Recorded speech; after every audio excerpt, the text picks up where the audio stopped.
Oh, great. Oh my gosh, that sounds so exciting. Shall we crack on and open one of these then? Yeah, let's chat and sip at the same time. What do you want to open first? Obviously, these are your babies. So. I would start with the Shoreline, probably. Yeah, perfect. Let's crack it open. I'm just going to take this off. And I love the new branding. Do you? Oh, I'm so happy. It's, no, I really like that. Really sort of crisp and clean. Yeah, simple, elegant. Yeah, I like it a lot. Definitely. I think it's the right way to go. What a lovely colour. So tell us, this is the Shoreline White. Tell us what goes into this. So this is our sort of entry-level white wine. It's a blend, predominantly Bacchus, but we also use some Weizensteiner, some Solaris, Sauvignon Blanc, and our little secret ingredient with this one is a little bit of Pinot Noir, which is a little bit. So it's your typical English dry white wine. This you've got your sort of lovely hedgerow coming from the Bacchus of elderflower, quite green, citrusy. It's got a great intensity to it. It's got a real strong character, I think. It's not something that you have to look for, it's there. Yeah. And this is so versatile as a wine, isn't it? You know, if you want to drink this on its own, or if you want this with some seafood or risotto or whatever, this is going to fit the bill, isn't it? Exactly. It's a really nice all-rounder. Quite easy drinking as well. Oh, that's so nice. But the difference, I think, on this one is, whereas if you have like a 100% Bacchus, it can be quite dry. And this one, whilst it is a dry white wine, there is that little bit of like juiciness. Yeah, juicy, succulent fruit flavour. I think that's why it's so Moorish. Coming back. So one of the benefits of a blend is that you do almost create layers to the style, rather than it being, sometimes it can be more one-dimensional with a single variety. Obviously it varies, but I think with this it's a great example of how you can create that depth to a style. Yeah, it gives it a bit more complexity, doesn't it? Yeah. So when you have a blended wine like this, presumably, obviously there's certain percentages of each grape. When you then go back and make that the next year, do you start off with that sort of percentage in mind and then tweak from that, or do you just start off with a sort of clean sheet and just work your way up? How does it work? Well, I think because we have so many different parcels that we work with, when we receive the grapes in, we're already thinking about where they're going to end up, what wine they're going to end up in. So I've already sort of set aside my tanks that will probably end up in the Shoreline, but with some variation. And then you just sort of always open up a bottle, obviously of the previous vintage, so you can taste it alongside your. And then so sort of starting with a sort of similar, whether it's using the sort of similar vineyards to the previous year, so you're sort of getting that almost terroir based style, and then really just sort of seeing how they fit together as well. Excellent. So I want to know, when you get all the grapes and press them and get the juices, so you put them in separate tanks and then you blend them together afterwards? As much as possible. So things can be kept in their sort of single vineyard and single variety ferments. There may be some rare occasions where we combine them, but for majority keeping them separate, because then it gives us the most possible blending options at the end. So the grapes in this, where do they come from? All over? All over, because this is our like big blend. So we've got Essex in there, we've got Kent, we've got Hereford, there's Devon in there, there's where else have we got? We've got some Dorset in there. We've got it's all over. It's a really English wine. Yeah. That's the real beauty of being a winery as well, isn't it? That you really have like pick of the bunch. Yeah. You didn't realise I did that.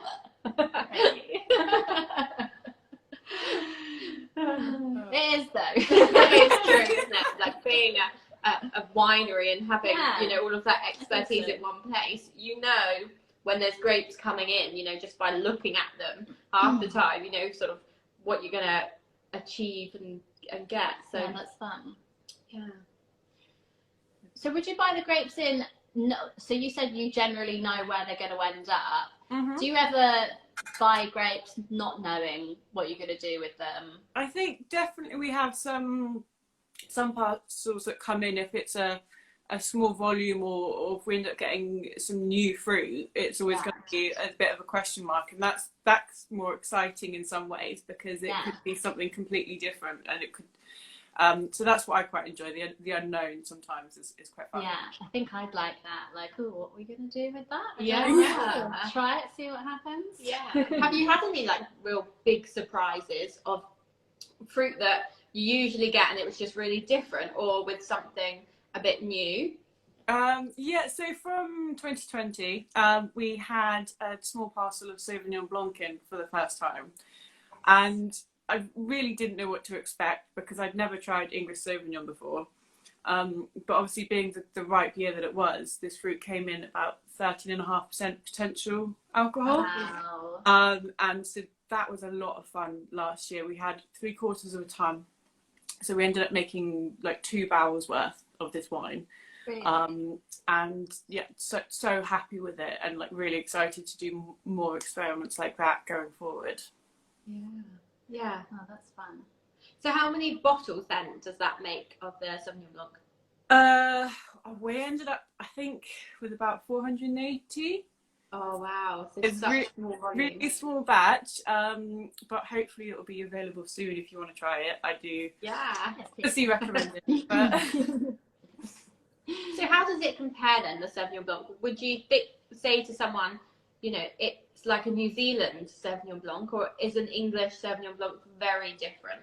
I want to make English Sauvignon its own thing. Because, I mean, so people are used to sort of your New Zealand Sauvignon or like a French Sauvignon. So your French is sort of drier, crisper, more citrusy flavours. But you do get some quite rich styles in the Loire. And then you've got your New Zealand, obviously, your very green, gooseberry, elderflower. They are quite different, aren't they? You're very different, different sort of climates, different stylistic choices. And with ours, I think I've gone for something slightly different. You do have that lovely sort of grassy elderflower in there, but I've fermented and aged it in old oak. And done quite a lot of lees stirring, so really playing on the body and making it a much richer style of Sauvignon. Oh, excellent. Yeah. So whereabouts in the country did those grapes come from then? They were from Essex. Essex. The best county. Not that we're biased. Of course not. Well, that sounds really interesting, and I love the fact that you're trying to make it something a little bit different, while still being obviously true to that Sauvignon style. Yeah. So yeah, I can't wait to try that, and hopefully the volumes will keep increasing, and maybe other people will try some Sauvignon as well. Hopefully. I've just seen somebody's asked, whereabouts is your vineyard based? So can you just explain the winery and what it is and what it does to those who don't know already? Yeah, I mean, so Lyme Bay's, I mean, almost our USP is that we don't have our own vineyard. We work with many other English growers, so we can source the best fruit possible from all around the country. So we get it some from Devon, where our winery is based, but then fruit can come in from Sussex, Kent, Essex, Hereford, Oxfordshire, all over the south of England, basically. Yeah, and I love that, because so many vineyards, well, you get anything, don't you, from a vineyard just growing and selling their grapes to vineyards that do it all. But I love that you guys are so passionate about the wine making. Yeah, and I think we can really tell that in the wines.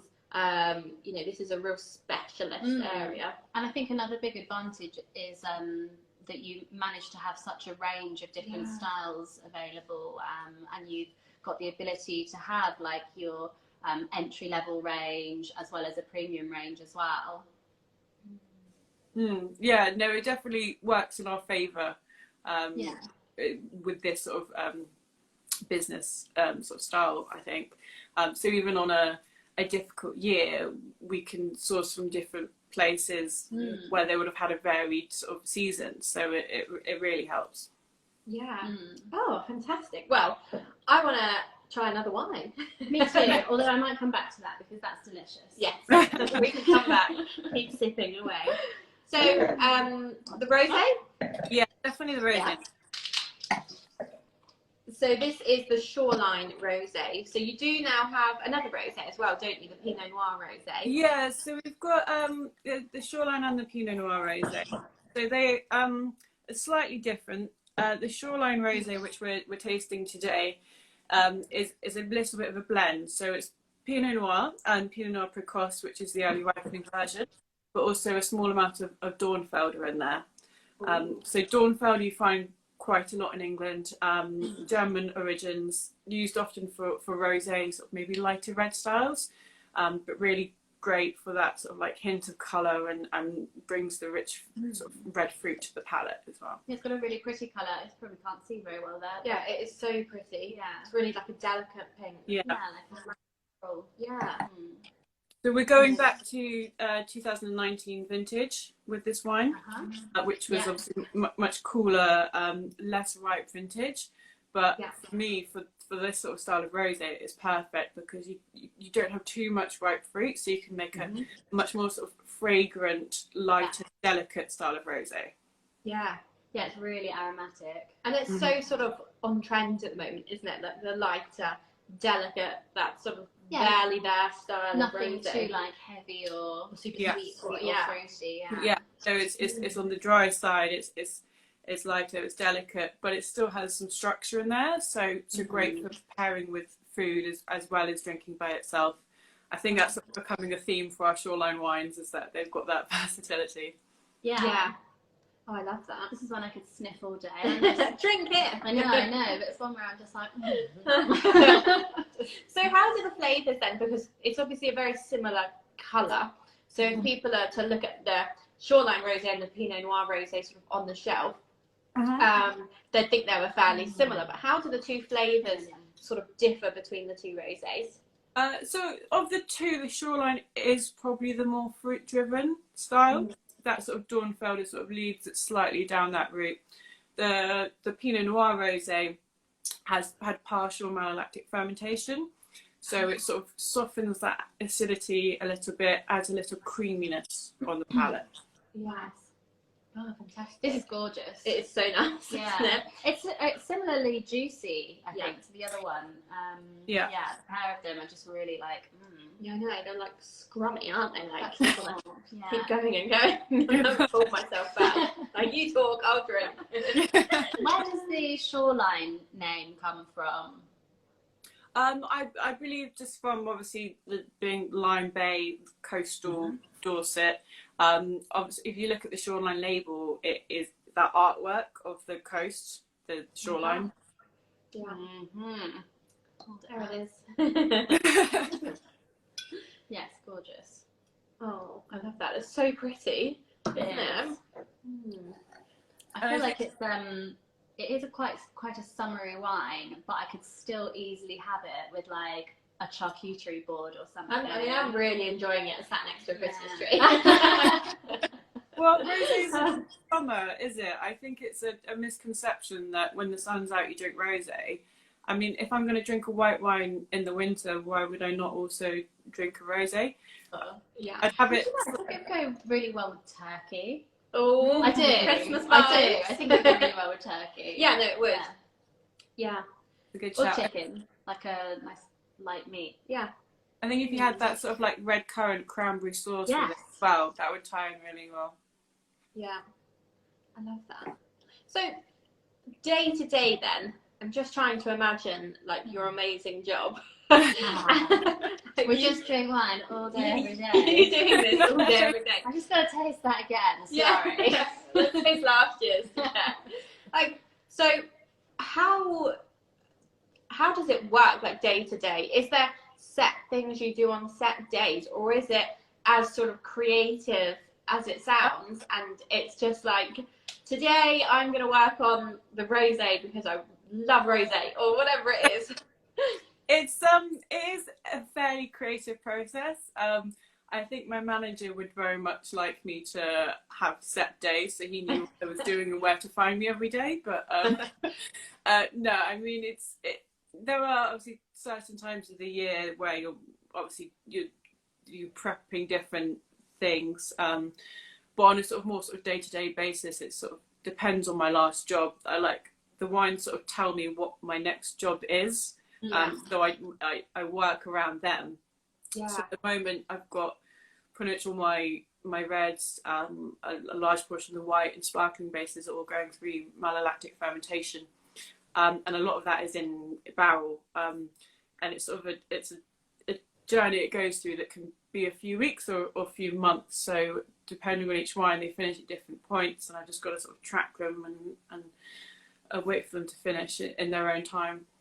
Yeah. So how often would you check on it in the barrel? Sort of at this stage, once a week probably.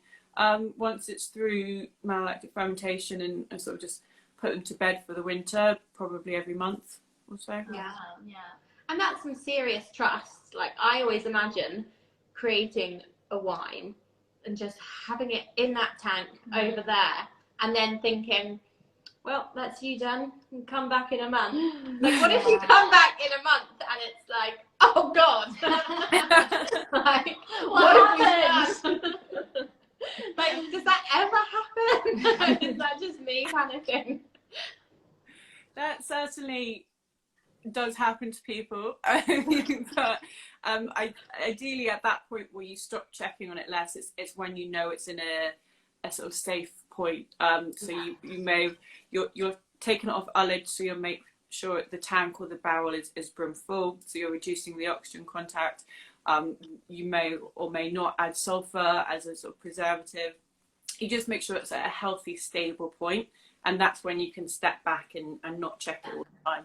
I'd like to say I step back and relax, but that's kind of impossible. Until it sounds really scientific and technical. Yeah, it's like that balance of being scientific but being like creative. That's like such a fine balance. Yeah. And that's 100% why I got into this industry, is because I love both of those things, and this so well. Yeah, someone has just asked, how did you get into this line of work? Did you start there knowing that that's what you wanted to do, or did you sort of fall into it like a lot of people do? I kind of, as a joke, started telling people when I was 15 that I was going to make wine for a living, not thinking that it was really viable. I then started working at a local vineyard, doing tours and tastings, and just fell in love with it. So from 18 I've just always worked in wine. I started on the tourism side, went away to uni, got a degree in wine business, but realised that I really just wanted to get my hands dirty and make it, and so started doing vintages sort of all over the place, and now I'm here. Oh, brilliant. And so are you from Devon?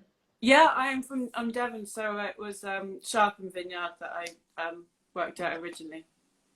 And is there any tourism at Lyme Bay? Not at the moment. We have our sort of cellar door shop, so you can come in. There's always stuff open to taste. We are hopefully looking towards getting a tasting room at some point. COVID put a spanner in the works for a lot of our plans, like with everyone else. So it's definitely something we're looking into for the future. Oh, that's exciting. That's amazing. And so how many people do you have working, sort of creating these wines? Is there like a massive team of you, or is this something that's like really personal? There are 3 of us.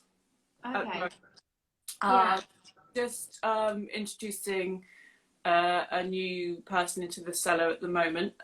He's moved from our sort of production bottling line into the winery with us, so there'll be sort of 4 going forwards, hopefully, but it's a fairly small operation. Yeah, because you look at sort of the range and the fact that, you know, you guys are producing thousands of bottles.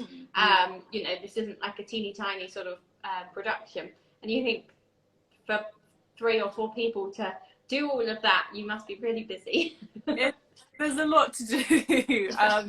And there are times when you forget what your friends and family look like, Oh and wow. what your house is, but it's worth it. I mean, like it's the kind of job you get into to put your all into. It's not a 9 to 5, but I think most people in this industry, they know that, and it's what you sign up for. And the results, getting to sit here and drink and talk about something that you've made, is just an incredible feeling. So yeah, oh, that's fab. So what advice would you give to someone who's looking to get into winemaking? Is there any particular route you think they should go down, or find your own way?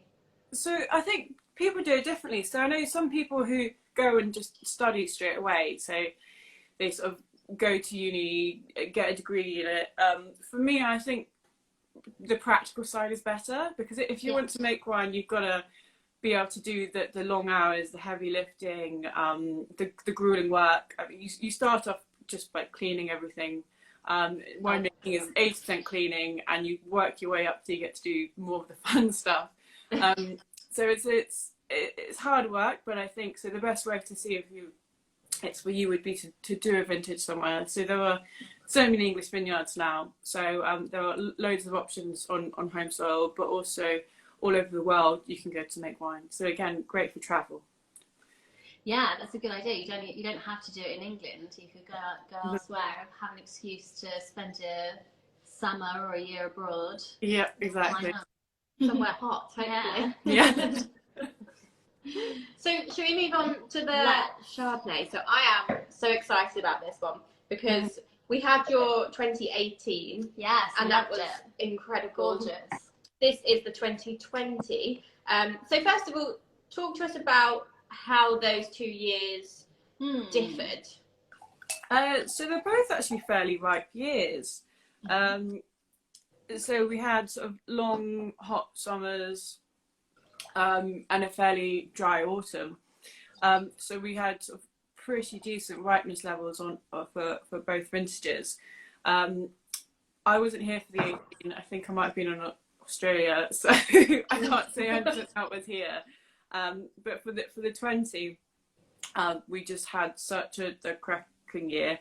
I think we all remember it because most people were locked down for the most part. So we just got some really great sugar ripeness, but also phenolic ripeness, because we could hang the fruit for a long time into the autumn. And so for me, it was just the most incredible experience, because I never knew you could make wine like this in the UK. Yeah. And so to see this fruit coming in with sugars of up to sort of 13 and higher ABV, and sort of naturally was something else. Some of the cleanest fruit I've ever worked with as well in any country, let alone England. So. Gosh. Wow. And I just checked, this is 13%. 13, 13%, yeah, and you just think like a white wine from the south of France could be 13%, you know, not sunny old Essex, or I think it's from. So yeah, it's incredible, isn't it? Like how things are changing, and I guess some of that is obviously climate change, but some of that is also everyone's knowledge in England, just getting better and just doing things for longer and having sort of more established vineyards. It all sort of adds up, doesn't it, to create something a little bit different? 100%, all of those things. So, like you said, we know what we're doing. We know what varieties work here. We know how to treat them. And for us at Lyme Bay, our ethos is always quality over quantity.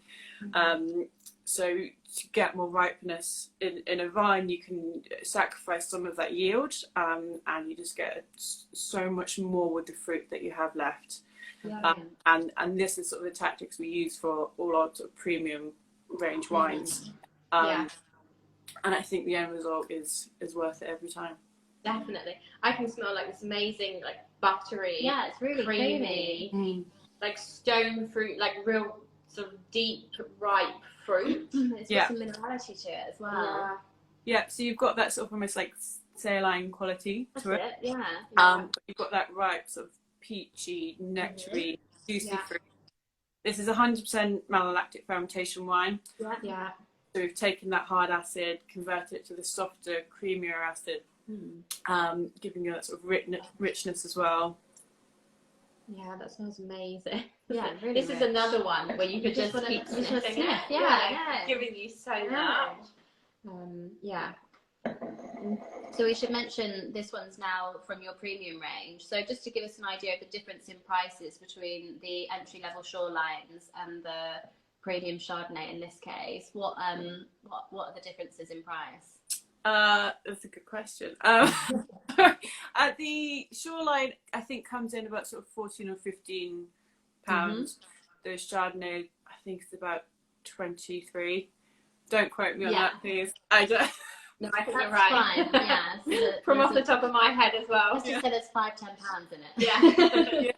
Yeah. But I think that's like so worth it because this smells unbelievable. this is, if you closed your eyes, you wouldn't say, "Oh, it's an English wine." Oh yeah, if someone gave it to you and you didn't know, you wouldn't necessarily pick it out. No, and I think like that in itself says something because so many people still think that England can't make a good wine and certainly can't make a sort of a deeper, sort of fuller body type of a white wine, you know. Take this away and have a moment. Have a moment to yourself over there. So I think the fact that you can create all of these different styles now, it's saying something about the industry in itself. And this is a really elevated wine. it really is definitely worth the money. So the vineyard that these grapes come from, is it Martin's Lane in Essex? It is partly Martin's Lane. I know you guys are the biggest fans of Martin's Lane. We love Martin's We Lane. love Martin's Lane. So that I can taste the Martin's Lane. I mean, Smell that Martin's Lane. Smells like quality. It's Martin's Lane. No, we love everything Martin's Lane. Obviously, as we do for you guys too. But when I don't know what we found out first, that you bought grapes from Martin's Lane or vice versa. I can't remember who they sold it. Yeah, I can't remember who told us there was the connection first. Yeah. But I remember us saying, "Oh my god, of course!" Yeah. Because we really love them. Makes Perfect sense now that the two go together. Anything that you guys make, we're like, we love anything that Martin's Lane grows. Yeah. We love. So So from the Crouch Valley in general. it goes so well together, don't they? So absolutely. but this is like incredible. I love the 2018 and I love this one as well. And I was a little bit like, is there ever going to be another 2018 Chardonnay?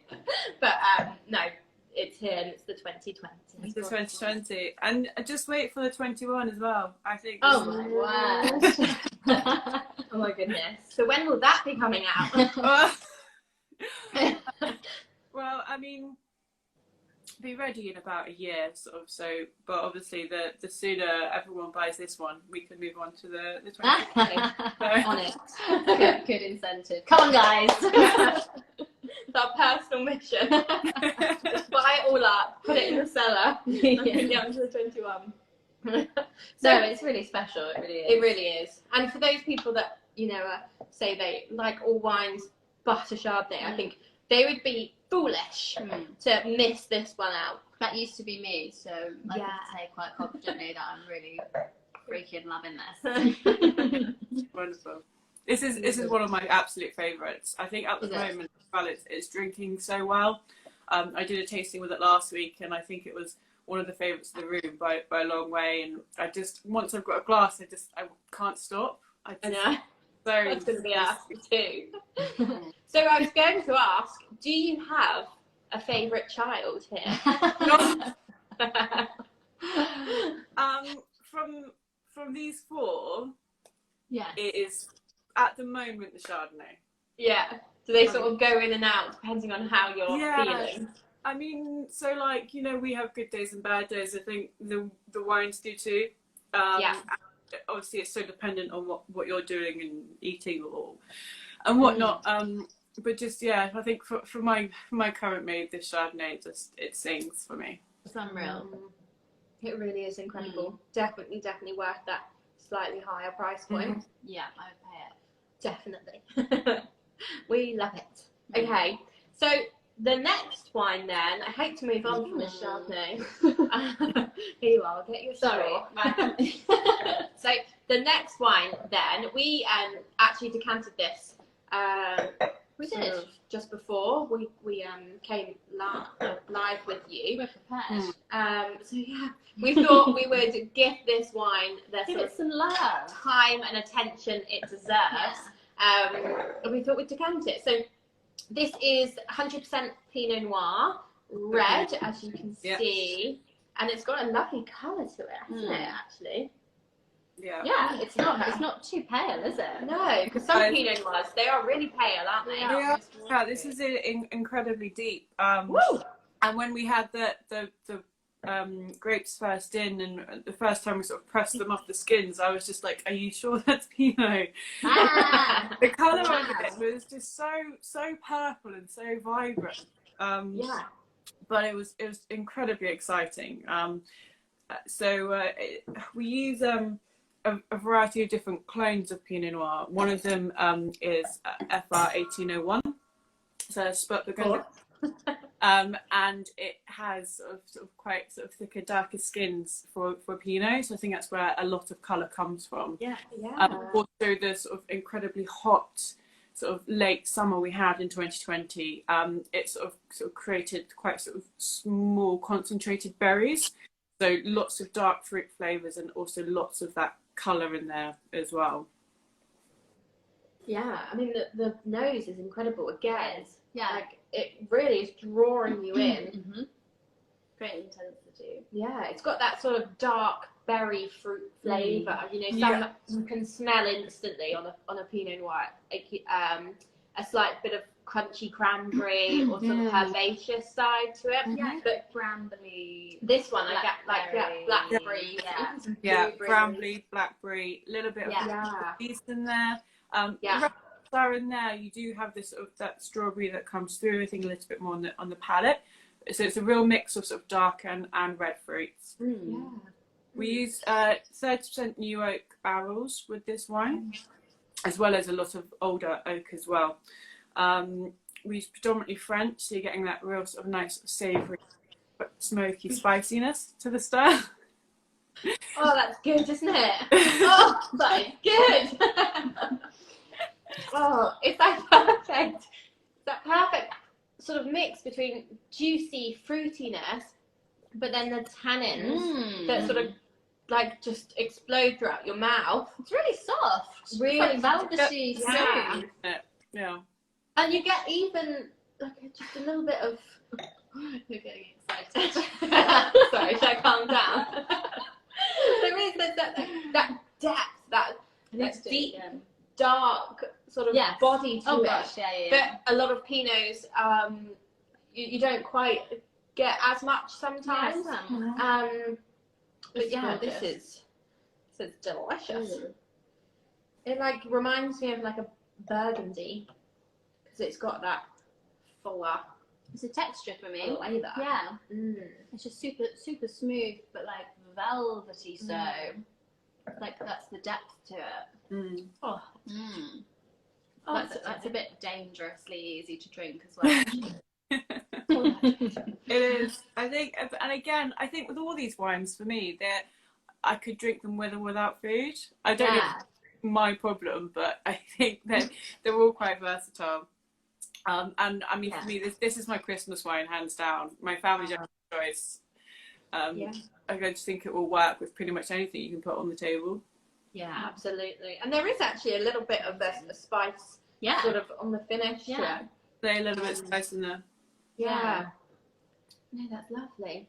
So presumably these grapes come in, you think, oh, they look good.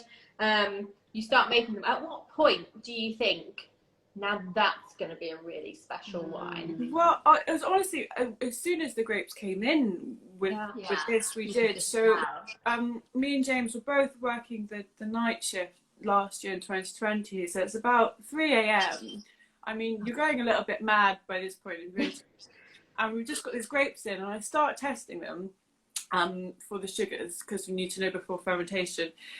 And I sort of had to double take, and then I redid it, and I was like, James, I think there's something wrong with my hydrometer. I don't know what's happening. They were just all coming out sort of 13 to 13.5% sort of natural ABV. And we couldn't believe it. One parcel even came in with a potential of 14.7%. Oh my God. James rang one of the growers to tell him, even though it was the stupid o'clock, because we just thought, we've got to share this. We can't believe that this is actually happening in England. Yeah. So it was just the craziest experience. And we're lucky enough that we've had pretty much the same numbers again this year. So excited to replicate. So this is another 2021 vintage to look out for as well. Coming soon. Yeah. So where are these grapes from? Are these are Essex as well? Again, Essex, yeah. So we've got several different amazing growers that we work with in the Crouch Valley. And we just consistently getting this incredible fruit because we all have the same vision of quality and quantity. And we can just hopefully keep continuing to produce styles like these year on year. Yeah, I mean, that is exceptional. It is. It's amazing. I think the Chardonnay is my favourite, though, even though I'm still drinking this one. Don't take it away, but the Chardonnay is my favourite. Which, for you, especially, you used to Oh be yeah, like, I didn't like Chardonnay. no. Were you an ABC? Actually, English Chardonnay has converted me. Isn't that strange? Oh, is it strange? I don't know. Maybe it's not. Yeah, exactly. My mum always avoids Chardonnay, and I keep telling her you can't because it's so versatile. And I think I finally won her over with one of ours that we make. It's like a super small batch that will be released at some point next year. But I think there's definitely Chardonnay out there for everyone. Absolutely. Definitely. Yeah, 100%. I love it. But no, I think the red and the Chardonnay are my favourites. They're both unreal. Because I think they are like that sort of fine wine, like level. Yeah, you know, if these were in Waitrose, you'd go to the fine wine section, you know, that sort of level. Just to explain it in supermarket terms. Like when you go into Waitrose, where do you go? Do you go to the wooden slatty bit, or do you go to the normal shelves?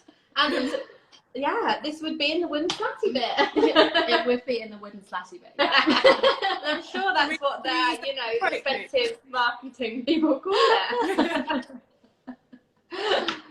Yeah. Everyone knows what I mean, though. That's well, it would be. Delicious. The Shorelines are both gorgeous and super easy drinking, and these are both like exceptional. Yeah. Yeah. In summary. Yeah. The wooden slatty bits. Everyone knows what I mean. Like, come on, it's like the wooden section. I know what you mean. Yeah. What if you don't shop in Waitrose? Well, then you need to go there to understand. Oh, more wine needed. Can you tell it's Monday in like busy Christmas season? Yeah. Oh my goodness. Everyone's just at that point now. You're just trying to get through the last few days, aren't you? Yeah. Home. I think Monday. Yeah, we've only got a couple more days of shipping, Stretch. and then Tomorrow's last day, is it not? last year, yeah, and then we'll do some local deliveries. A couple of days so after, Yeah. and then we are Closed for Christmas. closed and drinking for Christmas. What about you guys? Do you have to like come in between Christmas and New Year to do anything? Popping in for sort of a day in between just to check on everything. I don't know if I could stay away for the whole period. It would drive me. But yeah, pretty much quite. So this week's quite hectic because we're just trying to get everything to that point where we can step back for a couple of weeks. Yeah. And sort of take a much needed break. And then sort of come back at the new year, sort of going in hard in January with bottling and blending and all sorts. So It'll be go again. Mm-hmm. Gosh. So what's the first wine that you released then from the 2021 vintage? That was the Bacchus, I think. Okay. I think we are all but sold out of. It's just sort of flow now. Obviously what we do is still in fairly small quantities, so it's get it whilst it lasts. I mean, I need to grab a case before we break up for Christmas, otherwise I'm not sure if I'll have any left. Yeah. Gosh. So what's the next wine to be released? Like what's upcoming? Oh, the Sauvignon Blanc hopefully should be out pretty soon, because that is properly my baby. Well, you'll have to have you back on again. Yeah. To try that. Yeah, no, definitely. I'm always happy to talk to you both. So. Hooray. Oh, well, I love it. That's been amazing. Thank you so much. No, we really appreciate you sort of going through all of our silly questions of, you know, but what do you do? Like day to day, talk us through it. Go from grape to wine. You probably think, well, you just do it. It's just easy. Just get on with it. But we are very complicated. fascinated. Yeah, no, it's good. It's good to talk about, because so often I just sort of get lost in like my cellar, and I just think, oh, what actually do I do? Yeah, and you're just on autopilot doing it, so you know exactly how it's done. But it's really interesting for people and us to know how the sort of mechanics of it all work. Yeah, I think it's important as well, especially when it comes to English wine, because it's quite low quantity stuff, like low quantity, high quality. Let's talk about exactly what goes into it and why it is the price point that it is, which I think is something that is a barrier to a lot of people. So it's really important to discuss all of those points. Definitely, I think. Definitely. Oh, well, thank you so much. No, we've obviously loved chatting to you. We always do. And thank you for talking us through all these 4 wines. They're just incredible. And if anyone wants to pick any of these up for Christmas, then our last delivery date is tomorrow. Last day to order. Is tomorrow. And then we will have them to you before Christmas. But yeah, otherwise, hope you have a fantastic Christmas. Yeah, Merry Christmas. And you both. Have a nice, relaxing rest. Yeah. Lots of wine, lots of cheese, lots of relaxing. Yeah, absolutely. That is the plan. That's what we're doing. Oh, well, thank you so much, and I'm sure we'll speak to you very soon. Cheers. Thank you. Merry Christmas. Bye. Merry Christmas. Bye. Cheers.